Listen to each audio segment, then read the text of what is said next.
Estimados amigos, sean bienvenidos a su programa de CEO Talks. Qué lujo tener a Bacha Manrique acá en nuestro programa. Vamos a conversar sobre su vida, sobre sus reflexiones acerca del liderazgo, acerca del cambio organizacional y cómo ella mira el mundo de hoy y cómo lo podemos enfrentar de una mejor manera. Bacha, qué gusto. Muchísimas gracias y por la invitación, encantada. Bienvenida. Háblanos de tus orígenes, tu carrera, tus estudios y tu evolución personal. Bueno, yo comencé como psicoterapeuta de familia, me entrené para eso y curiosamente ejercí muchos años de psicoterapia y además trabajé 16 años en un colegio dirigiendo jóvenes, ¿okay? Empoderando, la palabra moderna ahora, ¿no? Empoderando jóvenes, desarrollando liderazgo. Cuando estaba formándome como psicoterapeuta, hubo un momento en el que dije, ¿y por qué no llevamos esto a las empresas? Y ahí fue que empezamos a enrumbarnos, o me empecé a enrumbar hacia el lado de las organizaciones. ¿Y ahí nació tu empresa? Ahí nació Cinco Sentidos, que nació con...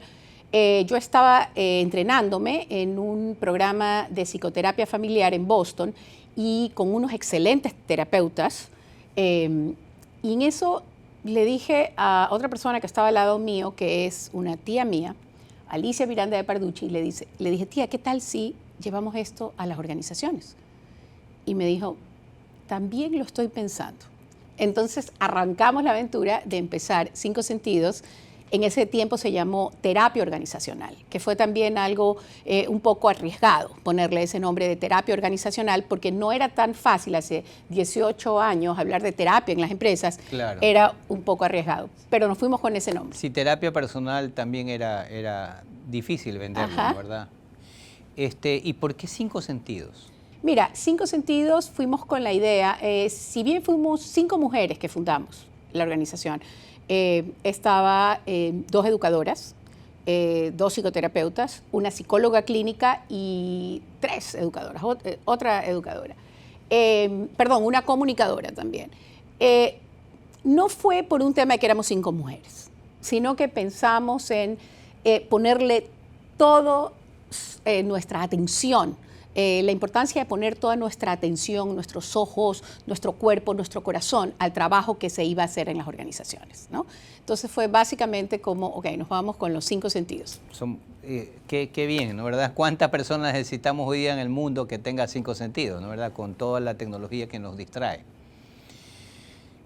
Desde esa creación de esta firma de servicios profesionales hasta la fecha, ¿cuál dirías que han sido tus mayores emprendimientos? O sea, ¿cuáles son los temas en los que has ido? Porque comenzaste con terapia organizacional, terapia de familia, terapia organizacional, y entiendo que has ido evolucionando con Hemos ido evolucionando. Cinco Sentidos se dedicó a la terapia organizacional.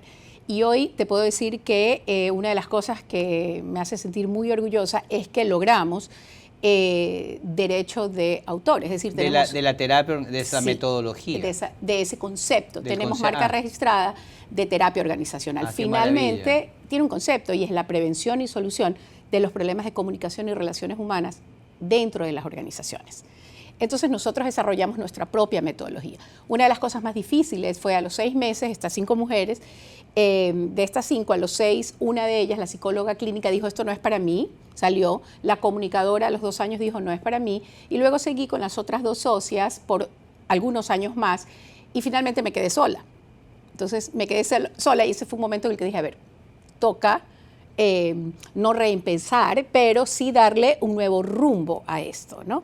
Entonces, cuando ya entendía muy bien qué era esto de terapia organizacional y habíamos desarrollado nuestra propia metodología, el siguiente paso fue fusionar eso con una metodología de manejo de cambio de nivel internacional.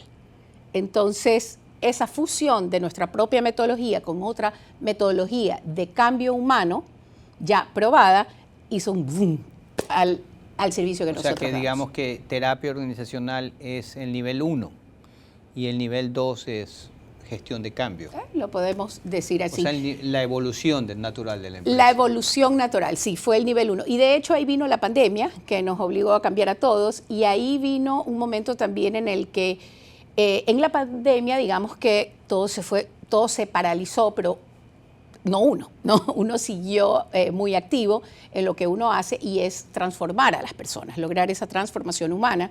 Y entonces ahí también, no al finalizar, pero al haber avanzado tanto en pandemia todo ese año, me di cuenta que Cinco Sentidos, yo había salido muchísimo a hablar, a comunicar, a tratar de realizar, de dar las herramientas a la gente para que pueda tener justamente los recursos para poder seguir adelante en un momento tan difícil, ¿no? A manera personal, a manera en las organizaciones, para los líderes, etc. Entonces, ahí Cinco Sentidos sufre otra transformación. Porque cuando me voy para atrás, saliendo de la pandemia, digo, bueno, ¿y qué quedó en esta página web? ¿No? De lo que he estado haciendo. Entonces, hicimos refrescamos la marca. Entonces, ese fue un momento también interesante, porque cuando todas las organizaciones ahorraban en marketing y decían, bueno, la comunicación es lo menos importante, yo dije, no, me acabo de transformar, entonces tengo que comunicar exactamente en qué me he transformado. Entonces, ese fue un momento bien interesante. Uno, invertir, y ahí fue una inversión interesante, porque yo había hecho contacto con uno de los mejores del mundo, que es Andy Stallman, que es Mr. Branding, y yo dije, yo lo llamo. Y ya lo había llamado para una de las entrevistas en pandemia. Yo dije, lo peor que puede pasar es que me diga que no. Correcto. Yo lo llamo, es mi amigo, vamos adelante. Entonces, él hizo la transformación de la marca y ese fue un momento muy importante de Cinco Sentidos porque quedó muy claro que tenemos 3 servicios. La asesoría y gestión de cambio, donde mezclamos nuestras 2 metodologías, la internacional de cambio y la nuestra de terapia organizacional. Correcto. El desarrollo humano, que se hace a partir de la terapia organizacional, y el club de líderes, que el club de líderes es donde desarrollamos a líderes, a jóvenes, con las herramientas y las habilidades adecuadas, ¿no? Para llegar a un liderazgo en ese momento de su joven vida o adultos mucho más preparados. ¿Y cuál es la edad de estos chicos del Club de Líderes? Háblanos un poco del Club de Líderes. El Club de Líderes comienza a los 15 años, ¿no? El Club de Líderes, acuérdate que... De hecho, mi hijo ha sido, creo que... Estuvo en el club, sí. De hecho, yo fui... te comenté que trabajé por 16 años en un colegio, justamente como formadora de jóvenes, ¿no? Entonces, si bien Cinco Sentidos empezó a trabajar en las organizaciones, nunca dejé de lado el liderazgo de los jóvenes, ¿no? Entonces, todos los años tenía un tipo de programas o tenía talleres que tenían que ver con el desarrollo de líderes. Pero es algo que yo sabía que no lo podía perder, ¿no? Porque esa pasión por la juventud y por transmitir a los jóvenes es algo muy natural en mí. Y en pandemia yo ya había incluso grabado un programa para salir en educación digital para jóvenes. Pero decido que nos vamos Club de Líderes en vivo, en Zoom. Y ahí arrancó el Club de Líderes ya con un énfasis mucho más internacional. Entonces empecé a tener jóvenes de otras partes y bueno, para eso también... Y has tenido varias ediciones. Varias ediciones. Vamos al Club de Líderes número 10 y hay un proyecto este año importante para Cinco Sentidos en irnos con el Club de Líderes de manera internacional. Felicitaciones. Gracias. O sea, has tenido 10 ediciones y en esas 10 ediciones, ¿cuántos chicos han participado, chicos y chicas? Bueno, ya tenemos más de 200 chicos. Más de 200 chicos. ¿Qué es lo que esos líderes jóvenes que van a ser en el futuro líderes adultos necesitan para formarse? Bien, yo creo que básicamente estamos hablando de esas habilidades que hoy se les dice soft, que se les dice blandas, y que en realidad son bien duras, ¿no? Son muy necesarias. Entonces, yo me di cuenta, entrenando y trabajando con los líderes de las organizaciones, con los CEOs y con todo su nivel de liderazgo, que lo trabajo específicamente para el tema de, por ejemplo, de cambio, ¿no? La gestión de cambio en las organizaciones. Me di cuenta que mucho de esa capacidad de adaptación y de desarrollo de esas habilidades no tiene por qué empezar tan tarde. Puede empezar antes, porque a diferencia de un conocimiento, esto es una habilidad, se desarrolla. Claro, es un músculo, digamos, es un ejercicio que es como cuando uno hace ejercicio, ¿no? Pesa, es un músculo que hay que entrenar, digamos. Exacto, entonces lo que hice fue, lo que yo trabajo a nivel adulto en las organizaciones, con los CEOs, con los líderes. Lo llevaste a... Lo llevé en un lenguaje, mucho más adecuado y en una metodología adecuada para la juventud. ¿Entre qué edades y qué edades? Empiezan a los 15 años ellos y llegan hasta los 22 por ahora, pero también tengo el grupo de líderes millennial que son después la siguiente generación, es decir, centennials y millennials. Fantástico, fantástico. Entonces, la pandemia significó que Cinco Sentidos abriera el espacio de liderazgo y tuviese como esas tres grandes avenidas, ¿no verdad? Exacto. La terapia organizacional. Hoy se llama desarrollo humano. El desarrollo humano, la gestión de cambio. Ajá. Y el club de líderes. Exactamente. Y yo te dije que al inicio nos llamábamos Cinco Sentidos, terapia organizacional. Claro, ahora se llaman Cinco Sentidos. Gestión de la transformación en las organizaciones. Perfecto, perfecto. El foco fundamental es las organizaciones. Sí. ¿Qué herencia nos dejó la pandemia? Uy, tantas. Mencióname, sí. Estamos con la experta, así que Sí. menciónanos algunas. Bueno, yo creo que la primera que yo te diría es que, y la siento en las organizaciones y hablo de ella, es revalorar la familia, ¿no? Es el haber revalorado los contactos humanos, el vínculo humano, y entre esos está nuestra familia, nuestros amigos. Y eso ha llegado a las organizaciones también, y un poco parte de nuestro rol como Cinco Sentidos es justamente generar esa conciencia en las organizaciones.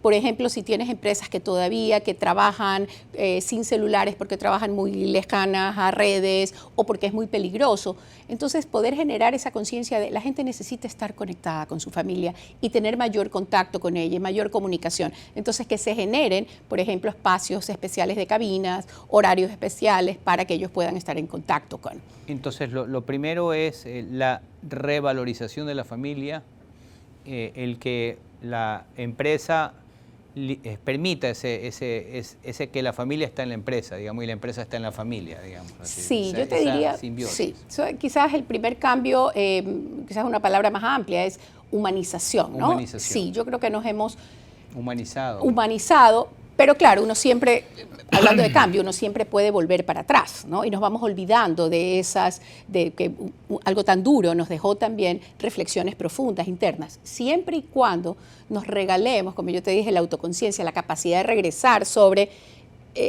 uno, ¿no? ¿Qué viví, qué pasé, qué aprendí? Si hacemos ese proceso de reflexión, es importante. Lo otro que te diría que nos enseñó es a tomar conciencia de la capacidad de adaptación que tiene el ser humano, ¿no? Y poner en práctica esa capacidad de adaptación, porque nos dejó un mundo a una velocidad increíble.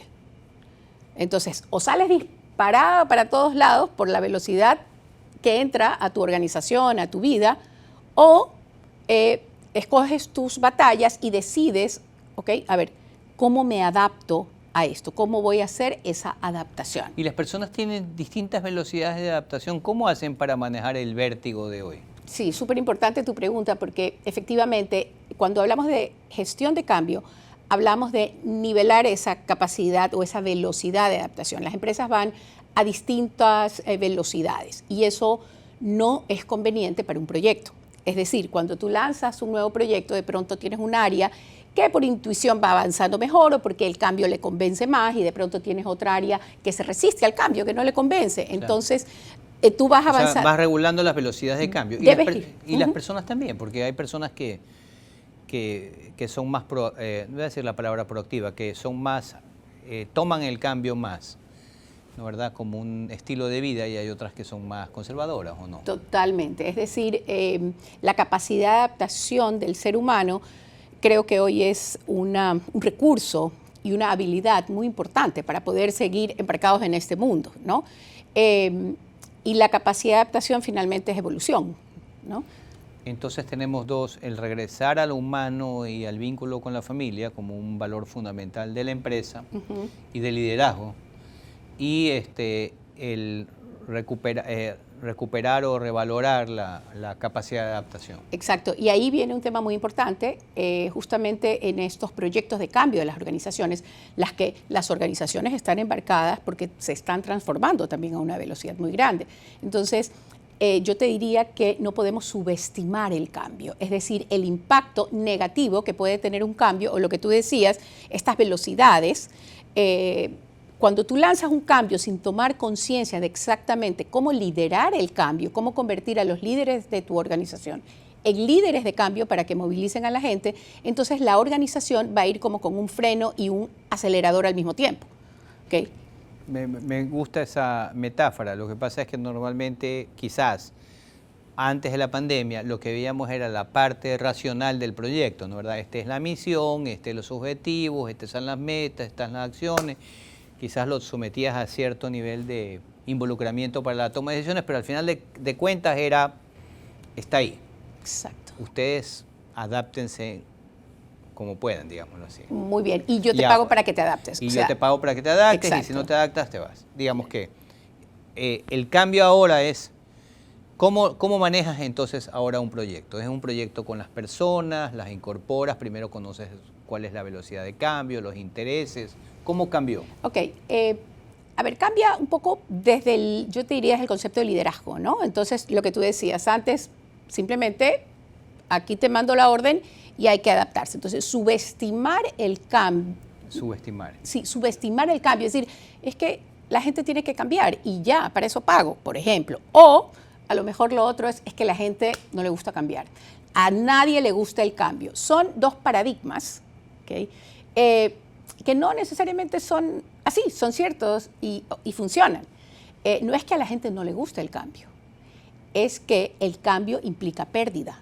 El cambio implica dejar lo conocido, lo seguro. Si tú manejabas ese proceso, si tú manejabas ese tipo de cultura organizacional, si tú no te habías fusionado antes con nadie y si no, tú manejabas con Excel o manejabas un procedimiento de una manera artesanal y ahora es tecnológica, significa dejar de hacer eso que te daba seguridad, que era lo conocido por ti y lo que te daba estabilidad en el trabajo. Tú decías, yo por eso estoy aquí. Entonces, la gente empieza a sentir la resistencia natural a lo nuevo, pero todos lo sentimos. O sea, es una resistencia universal. Entonces, hay que tomar conciencia de cómo movilizar a las personas en los distintos elementos de resistencia. Entonces, no es algo, digamos, solo psicológico, sino que tenemos elementos de resistencia. Tienes que gestionar esa resistencia. Tienes que gestionar la resistencia. ¿Y cuáles son los elementos de la resistencia al cambio? Uno importante es, tú decías, bueno, antes iba el cambio, tú hablabas de la parte técnica. Efectivamente, tenemos un proyecto bien armado, ¿verdad? Tenemos un proyecto, tenemos una matriz de riesgo, estamos seguros, nos vamos con el proyecto. Perfecto, sacamos 10 sobre 10 en la parte técnica. Fantástico, pero viene el lado humano del cambio, que implica esa resistencia natural al cambio, y hay que medir justamente el nivel de conciencia, es decir, qué tan consciente estoy de que este cambio es bueno para mí, porque es bueno para los que están arriba en la cumbre, que entienden cuál es la estrategia que está pasando ahí afuera. Pero para mí, que ahora me vas a fusionar con alguien, que ahora me vas a quitar mi Excel que yo trabajaba bien bonito. Correcto. Ok, para mí no. Entonces, hay que generar una conciencia de por qué es importante el cambio y qué beneficio tiene tanto para la organización como para ti como ser humano. Entonces, el primer impulsor, lo primero que impulsa o lo primero que frena, me gusta el acelerador y el freno, el primer acelerador o el primer freno de un proceso de cambio es el nivel de conciencia de cuán importante este cambio es para mí, cómo se conecta conmigo, digamos. ¿Cómo se conecta con la organización? La organización y conmigo. Y conmigo, claro, es el segundo. Primero cómo se conecta la organización y segundo es conmigo. Claro, porque en ese segundo tú haces algo si tú tienes deseo de hacerlo, ¿verdad? Pero también tenemos que, es decir, quizás vas a pensar, bueno, pero si no tienes ganas, o sea, hay que hacerlo, claro, ¿no? Con ganas o sin ganas. Y ese es el éxito de la vida, digamos, de uno, salir adelante con esa disciplina. Con ganas o sin ganas.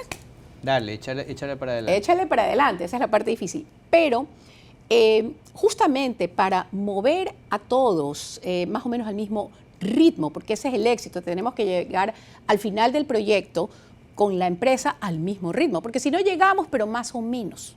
Llegamos, nos acercamos, no fue bien, oye, pero te compraste un Rolls Royce y lo estás utilizando como Volkswagen, ¿ok? Entonces, el deseo tiene que ver con qué beneficio tiene eso para mí y qué riesgos si yo no lo... De acuerdo, si no lo acojo. Fantástico. Y además, digo, atrás de todo ser humano, sea hombre o mujer, hay una madre.